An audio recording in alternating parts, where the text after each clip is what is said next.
கர்த்தராகிய இயேசு கிறிஸ்துவின் பரிசுத்தமுள்ள நாமத்துக்கு மகிமை உண்டாவதாக. Glory be to the holy name of the Lord Jesus Christ.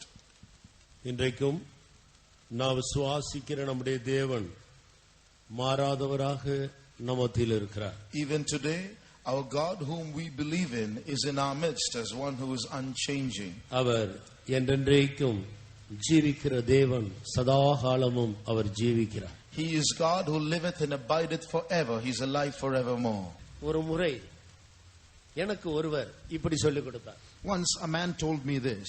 நீங்கள் எந்த சபைக்கு வேண்டுமானாலும் போகலாம், ஆனால் இந்த பெந்தகோஸ்தே சபைக்கு மட்டும் போய்விடாது. He said, you go to any church, that's okay, but please don't go to the Pentecostal church. இந்த பூமியில எங்க வேண்டுமானாலும் நீங்கள் போங்க. In this earth you can go anywhere. ஆனால் இந்த பெந்தகோஸ்தே சபைக்கு மட்டும், இந்த சிபிஎம் சபைக்கு மட்டும் போய்விடாது. But please don't go to this Pentecostal mission. உலகத்தில் இருக்கிற எல்லாவற்றை விட மோசமான ஒன்று என்றால் இதுதான். If there is anything which you can call the worst thing in this world, this is that. இப்படித்தான் எனக்கு சொல்லப்பட்டது. They taught me this. கர்த்தருக்கு ஸ்தோத்திரம். Praise the Lord. ஒரு நாள் நானும் கூட இனிமேல் எங்கேயும் இருந்தால் சரி வராது, நாம் எமயமலை பக்கம் போகலாம் என்று சொல்லி நான் புறப்பட்டேன். One day I was also fed up of life and I said, I can't be here anymore. I am going to the Himalayas as a hermit. இயேசுவுக்காக ஜீவிக்க வேண்டும். I am going to go there and live for Jesus. பரிசுத்தமாய் ஜீவிக்க வேண்டும். I must live a holy life. ஆனபடியால் இந்த பூமியில இருக்கிற சபை ஒன்றும் சரியில்லை. So none of these churches in the world are right. எமயமலைக்கு போகலாம். I'll go to the Himalayas. கர்த்தருக்கு ஸ்தோத்திரம். Praise the Lord. அதற்காக என்னுடைய பிரயாணத்துக்காக நான் முழங்கால் படியிட்டு என்னுடைய ட்ரெஸ் எல்லாம் எடுத்து ஒரு பேக்ல வைத்துக் கொண்டு ஜெபம் பண்ணேன். So I packed up all my clothes and I was praying for my journey. ஒரு நாள் அந்த நேரம் இப்படி ஒரு சத்தம் கேட்டேன். When I was praying that day, I heard a voice. நீ என்னை போல பரிசுத்தமாய் ஜீவிக்க விரும்பினால் சிபிஎம் சபைக்கு போ. That voice said, if you want to be holy like me, go to the CPM church. அதுதான் முதலாவது நான் தேவனுடைய சத்தத்தை ஒரு அசரீரி வாக்கு போல கேட்ட ஒரு சந்தர்ப்பம். It was that time, that was the first time that I heard the voice of God in an invisible form. எனக்கு அதை நம்ப முடியவில்லை. I could not believe my ears. இது தேவ சத்தம் தானா? Is this really God's voice? இருந்து இந்த பூமியில இருக்கிற சபையில மோசமான சபைக்கு ஆண்டவர் போய் சொல்லுவாரா? Will God ask me to go to the worst church in the world? இது சாத்தான் தான் நம்மளோடு பேசுகிறான். No, Satan is speaking to me. அப்படித்தான் நான் யோசித்தேன். That's what I thought. எப்படியோ இந்த குழப்பத்திலே என்னுடைய பிரயாணம் நின்று போயிடுச்சு. Somehow in this confusion I stopped my journey. இப்படி இருக்க நான் இந்த சிபிஎம் சபையை தூக்குகிறேன் என்று யோசிக்காது. Now just because I'm saying this, don't think I'm elevating this Pentecostal church. கர்த்தருக்கு ஸ்தோத்திரம். Praise the Lord. ஆனால் பரலோகத்துக்கு போகிறதான சரியான வழியை, பரிசுத்தமாய் ஜீவிப்பதற்கான சரியான வழியை கற்றுக்கொள்ள, அதுல வளர ஆண்டவர் என்னை இங்கே கொண்டு வந்து சேர்த்தார். But in order to learn the way to heaven, the proper way that takes me up there, the Lord brought me to this place. கர்த்தர் உண்மையுள்ளவராக இருக்கிறார். The Lord is faithful. அருமையான சகோதரனே, சகோதரி, beloved brother, sister, இந்த கிறிஸ்துவின் சிலுவையின் மேன்மையை இதுவரைக்கும் நீ அறியாத ஒரு நபராக இருந்தால் ஆண்டவர் உன்னை நேசிக்கிறார். இன்றைக்கு அவரை நீ அறிந்து கொள்வாயாக. If you have not known the greatness of the cross of Christ till now, the Lord loves you. Know it now. அப்போஸ்தலனாகிய பேதுரு கர்த்தராகிய இயேசு கிறிஸ்து சிலுவையில் மரித்தபோது அவர் மனிதனுக்கு இலவசமாக கொடுத்த 3 விலையேறப்பட்ட வெகுமதிகளை பற்றி சொல்லி சிலுவையை மேன்மைப்படுத்துகிறார். Saint Peter in his epistle exalts the cross by mentioning 3 gifts that he gave man through the cross. முதலாம் பேதுரு 2ஆம் அதிகாரம் 24வது வசனத்தை வாசித்து பாருங்கள். Read 1 Peter chapter 2 verse 24. நாம் பாவங்களுக்கு செத்து நீதிக்கு பிழைத்திருக்கும்படிக்கு அவர்தாமே தமது சரீரத்திலே நம்முடைய பாவங்களை சிலுவையின் மேல் சுமந்தார், அவருடைய தழும்புகளால் குணமானீர்கள். Whose own self bare our sins in his own body on the tree, that we being dead to sins should live unto righteousness, by whose stripes ye were healed. கர்த்தராகிய இயேசு சிலுவையில் மரித்ததன் மூலமாக மனுக்குலத்துக்கு அவர் கொடுத்த 3 மனிதர்களால் விலை மதிக்க முடியாத விலையேறப்பட்ட வெகுமதிகளை குறித்து இந்த வேத வசனம் நமக்கு தெளிவாக்குகிறது. This verse makes it clear that Jesus gave to us through his death on the cross 3 invaluable precious gifts for man. ஒன்று, பாவங்களுக்கு செத்துப்போன ஒரு வாழ்க்கை. One is a life whereby we are dead to sins. இரண்டாவது, நீதிக்காக பிழைத்திருக்கக்கூடிய ஒரு புதிய ஜீவியம். Secondly, a new life where we can live unto righteousness. மூன்றாவது, அவருடைய தழும்புகளால் குணமாக்கப்பட்ட ஒரு ஆரோக்கியமான சரீரம். Secondly, a healthy body whereby we are healed by his stripes. இந்த மூன்று அனுபவங்களும் கர்த்தராகிய இயேசு கிறிஸ்து சிலுவையில் மரித்தது நிமித்தம் மனிதனுக்கு கொடுக்கப்பட்ட விலை மதிக்க முடியாத 3 வெகுமதிகளாக இருக்கிறது. These are 3 invaluable gifts that the Lord Jesus Christ gave for man through his death on the cross. இதை மனிதனுக்கு ஆண்டவர் இலவசமாக கொடுக்கிறார். This is what God gave to man freely. ஏனென்றால் மனிதன் இவைகளில் ஏதாயிலும் ஒன்றுக்கு இந்த முழு உலகத்தையும் விற்று செலுத்தினாலும் அதற்கு ஈடான கிரயமாகாது. Because God knew that to sell the whole world, you can't pay the price for even one of these gifts. மனிதன் பணத்தை கொடுத்து இந்த பூமியில் கண்ணால் காண்கிற எதையும் வாங்கி விடலாம். ஆனால் பாவ மன்னிப்பை வாங்க அவனுக்கு முடியுமோ? A man can pay money and buy anything in this world that he can see with his eyes. But can he pay money to receive forgiveness of sins? எந்த இடத்திலாயிலும் பாவ மன்னிப்பு கிடைக்க முடியுமா? Can he purchase forgiveness for sins anywhere? கர்த்தருக்கு ஸ்தோத்திரம். Praise the Lord. இன்றைக்கு பாவ மன்னிப்புக்காக மனிதர்கள் எவ்வளவோ பிரயாசப்படுகிறவர்கள் எல்லா மதத்திலேயும் உண்டு. In every religion we see people laboring for victory or forgiveness over sin. ஒரு முறை சாது சுந்தர் சிங் இமயமலை பகுதியிலே மலை அடிவாரங்களிலே ஊழியம் செய்து கொண்டிருந்த போது ஒரு மனிதனை இவ்விதமாக கண்டாராம். One day when Sadhu Sundar Singh was serving God on the foot of the Himalayas, he saw another man. ஒரு சன்னியாசி, he was a hermit. ஒரு பலகையிலே ஆணிகளை, இரும்பு ஆணிகளை நிறைய அடித்து அதனுடைய கூர் அடுத்த பகுதிக்கு போகிறது போல அதை அடித்து திருப்பி போட்டு அந்த கூரான பகுதியின் மேல் அப்படியே படுத்துக் கொண்டிருந்தார். He saw a man having a huge plank, a wooden plank with nails driven all over it, and the sharp portion turned upwards, and the man was sitting on those nails. அந்த கூரான ஆணிகளின் மேல் அப்படியே படுத்துக் கொண்டிருக்கிறார். He was lying down on that wooden plank with those sharp nails jutting out. ஆணிகள் எல்லாம் குத்துகிறது, அதிலிருந்து ரத்தம் வருகிறது. Every nail pierced his flesh and blood was coming out. அதையெல்லாம் சகித்துக்கொண்டு அவர் அப்படியே படுத்திருக்கிறார். But bearing all that, he kept lying down there. அந்த சாமியாருக்கு பெயர் தன்னுடைய புஸ்தகத்திலே ஆணி முத்து சாமியார் என்று எழுதியிருக்கிறார். In that that man whose name was described by Sadhu Sundar Singh as a man who slept on the nails. தன்னுடைய சரீரத்தை இவ்விதமாக வருத்தி கொண்டால் இந்த சரீரத்தில் இருக்கிற பாவ ஆசை இச்சைகள் எல்லாம் போய்விடும் என்று அவர் எண்ணி அப்படி படுத்துக்கொண்டு பாவ மன்னிப்புக்காக காத்து கொண்டிருக்கிறார். That man's opinion was, if I inflict my sinful body with pain, then I can get rid of my sins, and thus he was waiting for his sins to be remitted. அருமையான சன்னியாசியாரே, நீங்கள் ஏன் இப்படி படுத்திருக்கிறீர்கள்? So Sadhu Sundar Singh asked him, beloved hermit, why are you doing this? பாவ மன்னிப்புக்காக. I'm waiting for my sins to be forgiven. என்னுடைய சரீரம் முழுவதும் பாவ இச்சைகளால் நிறைந்திருக்கிறது. My whole body is full of sinful lusts. இதிலிருந்து எனக்கு ஒரு விடுதலை தேவை. I want a deliverance. விடுதலைக்காக நான் இப்படி என் சரீரத்தை ஒடுக்குகிறேன். So I am inflicting my body for deliverance. எந்த அளவு உங்களுடைய முயற்சியிலே நீங்கள் வெற்றி பெற்றிருக்கிறீர்கள்? How much have you gotten victory in your efforts? எந்த அளவுக்கு நீங்கள் இந்த இச்சையிலிருந்து ஜெயம் எடுத்திருக்கிறீர்கள்? How much of victory have you got from your lust by this? அவர் சொன்னார், ஜெயம் கிடைக்கும் என்று விசுவாசத்தோடு காத்திருக்கிறேன். His reply was, I'm still waiting by faith that I might get the victory. ஜெயம் கிடைக்கவில்லை என்று தான் அறிக்கையிடுகிறார். So the meaning is he has not yet got victory. இப்படி எத்தனையோ பக்தர்கள் பாவங்களிலிருந்து விடுதலை பெறும்படியாக தவித்துக் கொண்டிருக்கிறார். In the same way, so many pious people are trying to get victory over sin.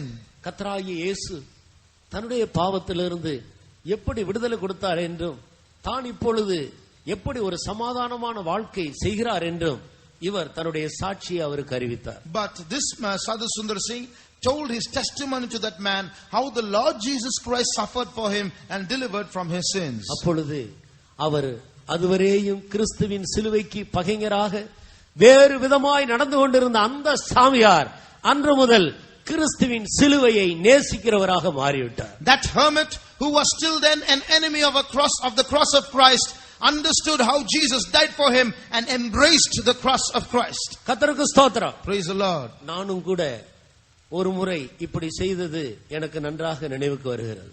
I also remember doing something like this. Roman கத்தோலிக்க மார்க்கத்திலே சிலுவை பாதை என்று ஒரு பாதை உண்டு. In the Roman Catholic faith there is a way called the way of the cross. இயேசு கிறிஸ்து பாடுகளின் 14 முக்கியமான ஸ்தலங்கள் நிறைந்ததுதான் அந்த சிலுவை பாதை. That way of the cross describes 16 steps in the approach of Jesus from his arrest to crucifixion. 14, sorry. கர்த்தருக்கு ஸ்தோத்திரம். Praise the Lord. இப்படி முதல் ஸ்தலத்திலிருந்து அது கல்லுகள் நிறைந்த ஒரு இடம், அது ஒரு மலையில் இருந்தது. இந்த மலையில அப்படியே முழங்காலாக நடந்து நடந்து நடந்து நடந்து அந்த 14 ஸ்தலத்துக்கும் கடந்து போன ஞாபகம் இருக்கு. I remember visiting those 14 steps upwards on up a hill, and I went on my knees up the hill.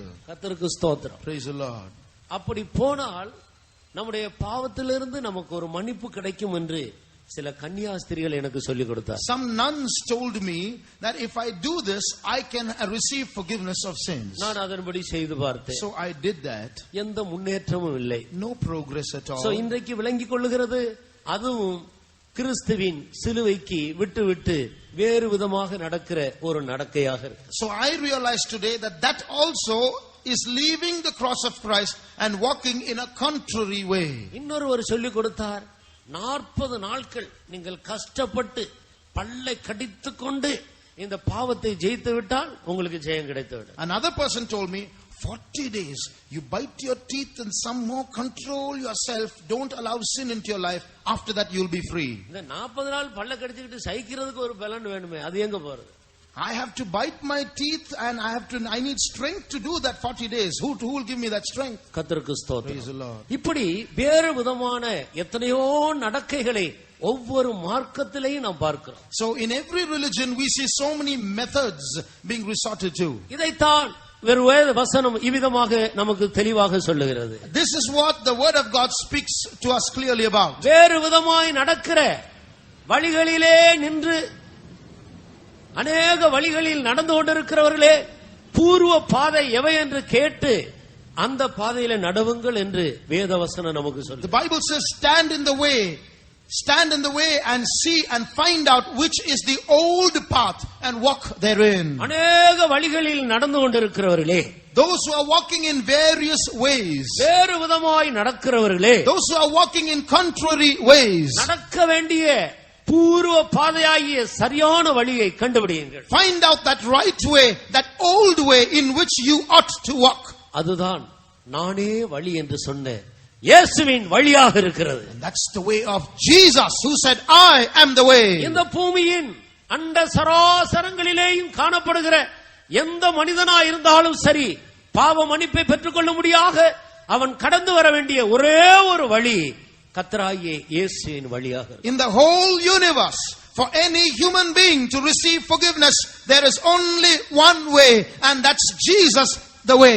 நம்முடைய பாவங்களை அறிக்கையிட்டால், if we confess our sins, பாவங்களை மன்னித்து எல்லா அநியாயத்தையும் நம்மை விட்டு நீக்கி நம்முடைய பாவங்கள் அற நம்மை கழுவி நம்மை சுத்தமாக்க அவர் உண்மையும் நீதியும் உள்ளவராக இருக்கிறார். He is faithful and just to forgive us all our sins and to cleanse us from all unrighteousness. அதுதான் பாவங்களுக்கு செத்து போன ஒரு வாழ்க்கை. That is a life dead to sins. செத்த ஒரு மனிதன் எந்த பாவத்தையும் செய்ய முடியாது. A dead man cannot commit sin. அவன் எவ்வளவு கொடூரமான பாவியா இருந்து அவன் ஒரு நாள் செத்து போய்விட்டால் அதன் பிறகு ஒரு சிறு பாவத்தையும் அவனால் செய்ய முடியாது. He may have been a terrible sinner while he lived, but once he is dead, he can't commit even a small sin. அவனால் பாவத்தை குறித்து சிந்திக்க கூட முடியாது. He can't even think of sin. ஏனென்றால் அவன் செத்து போய்விட்டான். Because he is dead. இதே ஒரு அனுபவத்தை தான் கர்த்தராகிய இயேசுவை ஒரு மனிதன் விசுவாசித்து தன்னுடைய பாவங்களை அறிக்கையிடும் போது பாவங்களுக்கு செத்துப்போன ஒரு அனுபவத்தை இயேசு கிறிஸ்து இலவசமாக கொடுக்கிறார். It's the same experience that the Lord Jesus Christ gives to a man who believes in the Lord Jesus Christ. He becomes a man dead to sin. கர்த்தருடைய நாமத்துக்கு மகிமை உண்டாகட்டும். Glory be to the name of the Lord. அநேகர் வேறு விதமாய் நடக்கிறார்கள். Many walk in another way. ஆனால் அவர்கள் கிறிஸ்துவின் சிலுவைக்கு பகைஞராக இருக்கிறார். But they are the enemies of the cross of Christ. கிறிஸ்துவின் சிலுவையோ பாவங்களுக்கு செத்து போன ஒரு வாழ்க்கையை இந்த சாயங்கால வேளையில் இலவசமாக வெகுமதியாக உனக்கு கொடுக்க காத்து கொண்டிருக்கிறார். But the cross of Christ is waiting this evening to give you an invaluable gift of being dead to sins, and that is given to you freely. யாருக்காயிலும் பாவங்களுக்கு செத்து போன ஒரு வாழ்க்கை செய்ய வேண்டும் என்ற ஆசை இருதயத்தில் இருக்கிறதா? If there's anyone here who has this desire of living a life being dead to sin, ஏற்கனவே ரட்சிக்கப்பட்டவர்களை குறித்து அல்ல நான் கேட்கிறேன். I'm not speaking of people who are already saved. இந்த கூட்டங்களுக்கு புதிதாக வந்திருக்கிற அருமையானவர்களை பார்த்து நான் கேட்கிறேன். I'm looking at those beloved ones who have come here for the first time. ஒரு நிமிடம் நாம் எல்லாரும் நம்முடைய கண்களை மூடுவோம். 1 minute, shall we all close our eyes? நம்முடைய அருமையான இயேசு கிறிஸ்து சிலுவை காட்சியோடு நம் முன்பாக வந்து நிற்கிறார். Our beloved Jesus is here with the vision of the cross. மூன்று விதமான பெரிய வெகுமதிகளோடு நம்மை சந்திக்க வந்திருக்கிறார். He's come here to visit us with 3 big gifts. ஒன்று, பாவங்களுக்கு செத்து போன ஒரு வாழ்க்கையை இன்றைக்கு இலவசமாக உனக்கு வெகுமதியாக கொடுக்க இந்த பூமியில் எங்கு கிடைக்காத இந்த உன்னதமான அனுபவத்தை உனக்கு இலவசமாக தர வந்திருக்கிறார். First of all, he wants to give that big gift of being dead to sin, and that he wants to give you freely. It's a gift you cannot get anywhere in this world. தயவு செய்து நம்முடைய கண்களை மூடிக்கொள்வோம். Shall we all close our eyes? கர்த்தராகிய இயேசு சிலுவையிலே நமக்காக மரித்து தொங்கிக் கொண்டிருக்கிற அந்த காட்சியை நம்முடைய விசுவாச கண்ணுக்கு முன்பாக கொண்டு வந்து நிறுத்துவோம். Let us bring to our vision with our eyes closed that vision of Jesus hanging on the cross at Calvary. அருமையான நண்பனே, Beloved friend, அருமையான சகோதரியே, beloved sister, உனக்கு பாவத்துக்கு செத்து போன ஒரு வாழ்க்கை தேவையா? do you want that life of being dead to sin? பாவம் இல்லாத ஒரு வாழ்க்கை செய்ய வேண்டும் என்ற வாஞ்சை இருதயத்திலே உனக்குள்ள அதிகமாய் காணப்படுகிறதா? Do you have that great burning desire to live a life without sin? இந்த பூமியில் நானும் நீங்களும் ஒரே ஒரு முறைதான் இந்த சரீரத்தில் ஜீவிக்க போகிறோம். You and I are going to live just once in this body, in this world. ஒரு பரிசுத்த வாழ்க்கை செய்து நாம் மரிப்போமானால் நம்முடைய முடிவு மகிமை. If we live a holy life, then our end is glory, glory. நித்தியமான மகிமையை இலவசமாக பெற்றுக்கொள்ளும்படி இந்த சாயங்கால வேளையில் கல்வாரியில் தொங்கிக் கொண்டிருக்கிற அருமை இயேசு உன்னை அழைக்கிறார். That eternal, that beloved Jesus is calling you so that in the end of your life you might receive eternal glory. அவர் நம்மை பார்த்து சொல்லுகிற வார்த்தை என்ன? What is he saying looking at us? அருமையான என்னுடைய மகனே மகளே, My beloved son, my beloved daughter, உன்னுடைய அசுத்த ஜீவியத்தை, அசுத்தம் நிறைந்த அருவருப்பான நாற்றமெடுத்த அந்த இருதயத்தை என்னிடத்திலே கொடு. give me that filthy, abominable, stinking heart of yours. நான் அதை சுத்தம் பண்ணி என்னுடைய இரத்தத்தால் கழுவி உனக்கு ஒரு சதையான புதிய நவமான ஒரு நல்ல இருதயத்தை உனக்கு தருகிறேன். I will take that heart, I will clean it, and I will give you a new cleansed heart. இன்று முதல் நான் பாவங்களுக்கு செத்தேன் என்று நீயும் விசுவாசித்து ஜீவிக்கும்படி இந்த புதிய வாழ்க்கையில் கடந்து செல்வாயா? Come to that new life. You also believe that Jesus is washing you and bringing you to this new life. கர்த்தராகிய இயேசு நம்மை பார்த்து கேட்டுக்கொண்டே இருக்கிறார். The Lord Jesus is asking us, உன் இருதயத்தை எனக்கு தா.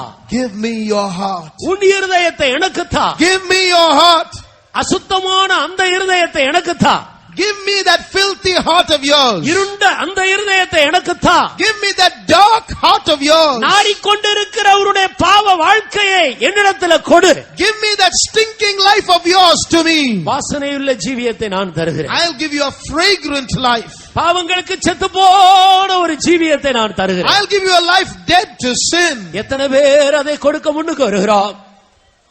How many want to give their life to God? எத்தனை பேர் நம்முடைய இருதயத்தை கொடுத்து ஒரு புதிய இருதயத்தை பெற்றுக்கொள்ள வாஞ்சிக்கிறோம்? How many desire to give that life to God and get a new life?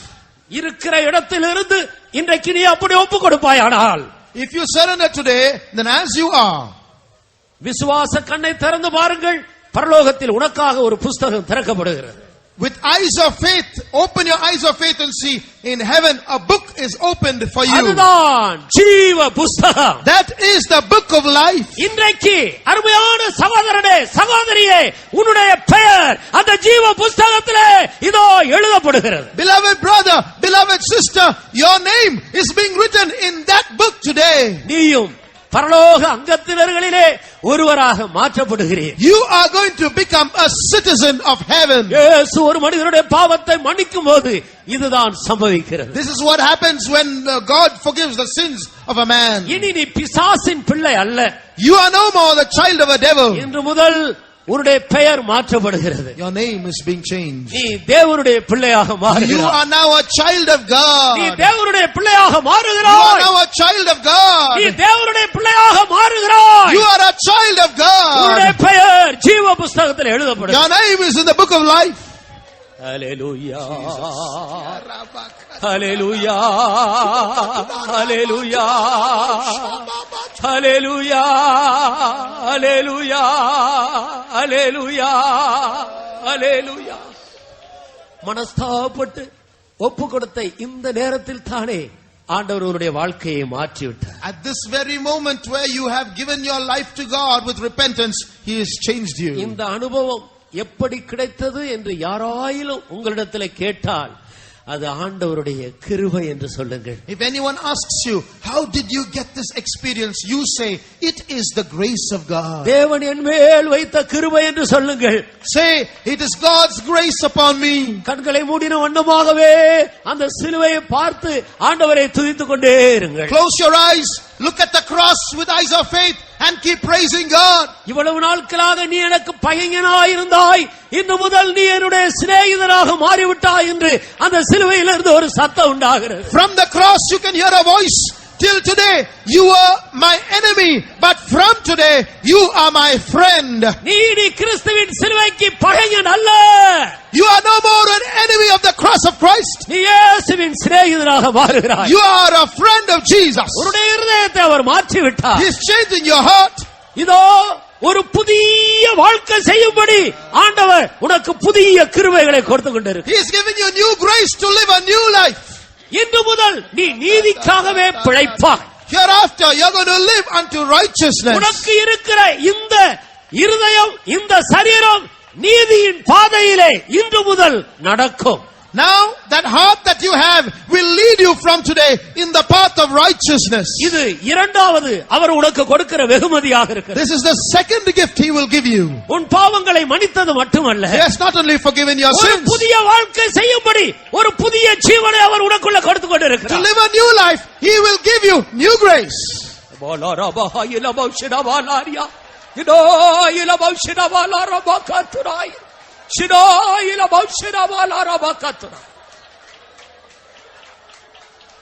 நீ பழைய ஆள் அல்ல. You're not an old man anymore. நீ பழைய ஆள் அல்ல. You're not that old person. நீ பழைய ஆள் அல்ல. You are not that old person. நீ ஒரு புதிய நபர். You're a new man. நீ விசுவாசி. Believe that. அவர் உன்னை ஒரு புதிய நபராக மாற்றி விட்டார். He has made you a new person. இந்த அனுபவத்தை நீ ஆவியில பெற்று கலிகூர்ந்து கொண்டிருக்கும் பொழுதே மூன்றாவது கிஃப்ட், அந்த மூன்றாவது வெகுமதி உன்னை தேடி வருகிறது. As you rejoice in this experience, the third gift is coming searching for you. அதுதான் உன்னுடைய வியாதியிலே சுகம். That is healing from your sickness. இயேசு சுகத்தை இலவசமாக இந்த சாயங்கால வேளையில் கொடுத்து கொண்டிருக்கிறார். Jesus is giving you healing free this evening. சுகமாக்குகிற வல்லமை சிலுவையிலிருந்து இயேசுவின் சரீரத்தில் உள்ள தழும்புகளிலிருந்து இலவசமாய் இறங்கிக் கொண்டிருக்கிறது. From the stripes of Jesus, His healing power is flowing down freely for you. அவருடைய தழும்புகளால் குணமானாய். You are healed by His stripes. இப்போது உனக்குள் இருந்த அந்த வியாதி இல்லை. Now that sickness in you is no more. இல்லவே இல்லை. Not at all there. இயேசு உன்னை சுகமாக்கி விட்டார். Jesus has healed you. இலவசமாக அந்த கிருபை உன்னை சந்தித்திருக்கிறது. Freely that grace has visited you.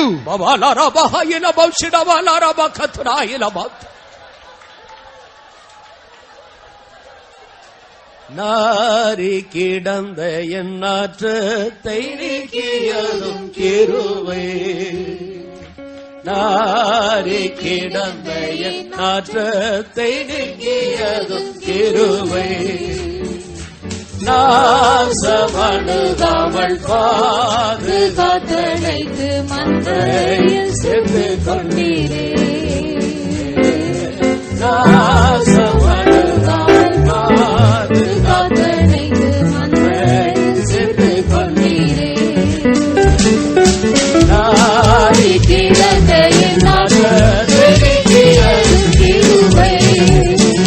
நாரி கிடந்த என் நாற்றத்தை நீக்கியதும் கிருபை.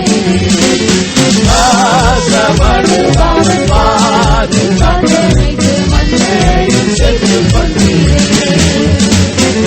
நாசமணுகாமல் பாதுகாத்தழைத்து மந்தையில் சேர்த்து கொண்டீரே. ஹல்லேலூயா, ஹல்லேலூயா, ஹல்லேலூயா, ஹல்லேலூயா, ஹல்லேலூயா, ஹல்லேலூயா, ஹல்லேலூயா, ஹல்லேலூயா, ஹல்லேலூயா.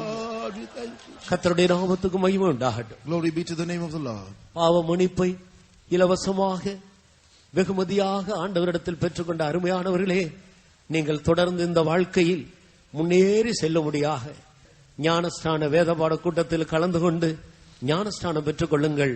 நீங்கள் இன்னும் அதிகமான கிருபைக்குள்ளே மறைக்கப்படுவீர்கள். Beloved ones who have received the forgiveness of for sins from Jesus Christ freely, to continue abiding in this experience, attend the Bible study on water baptism, take water baptism, and you can receive more grace to be covered and preserved. இந்த விஷயத்தில் நீங்கள் மாமிசத்தோடு இரத்தத்தோடு ஆலோசனை பண்ணக்கூடாது. In this thing, don't consult flesh and blood. இதற்கும் மதத்துக்கும் சம்பந்தம் இல்லை. There is nothing to do with baptism and religion. இதற்கும் உங்களுடைய கணவனுக்கு சம்பந்தம் இல்லை. This has nothing to do with your husband. இதற்கும் உங்களுடைய மனைவிக்கு சம்பந்தம் இல்லை. No connection between this and your wife. இதற்கும் உங்களுடைய பிள்ளைகளுக்கு சம்பந்தம் இல்லை. No connection between this and your children. இதற்கும் உங்களுடைய பெற்றோர்களுக்கு சம்பந்தம் இல்லை. No connection between this and your parents. இதற்கும் இந்த உலகத்தில் இருக்கிற உங்களுடைய உறவினர்களுக்கு சம்பந்தம் இல்லை. No connection between this and the relatives in the world. இதற்கும் உன்னை சிருஷ்டித்த உன்னுடைய தேவனுக்கு மாத்திரமே சம்பந்தம் உண்டு. The only connection is between you and the God who created you. ஆனபடியால் நீங்கள் தேவனோடு தொடர்பு கொள்ளுங்கள். Therefore, continue abiding with God. ஆவிக்குரிய வாழ்க்கையில் முன்னேறி செல்லும்படி நீங்கள் தேவனோடு ஒப்புரவாகிக் கொள்ளுங்கள். Get reconciled to God that you might go on in the spiritual life. மாமிசத்தோடும் இரத்தத்தோடும் ஆலோசனை பண்ண வேண்டாம். No consulting with flesh and blood. இந்த அனுபவத்தை பெற்றுக்கொண்ட தேவனுடைய ஜனங்கள் தாமதியாமல் உடனடியாக ஞானஸ்நானம் பெற்றுக்கொண்டு ஜென்ம பாவங்கள் போக கழுவப்படுங்கள். Those who have received this experience, don't hesitate. Immediately submit to water baptism and be free of the nature of sin. கர்த்தருக்கு ஸ்தோத்திரம். Praise the Lord.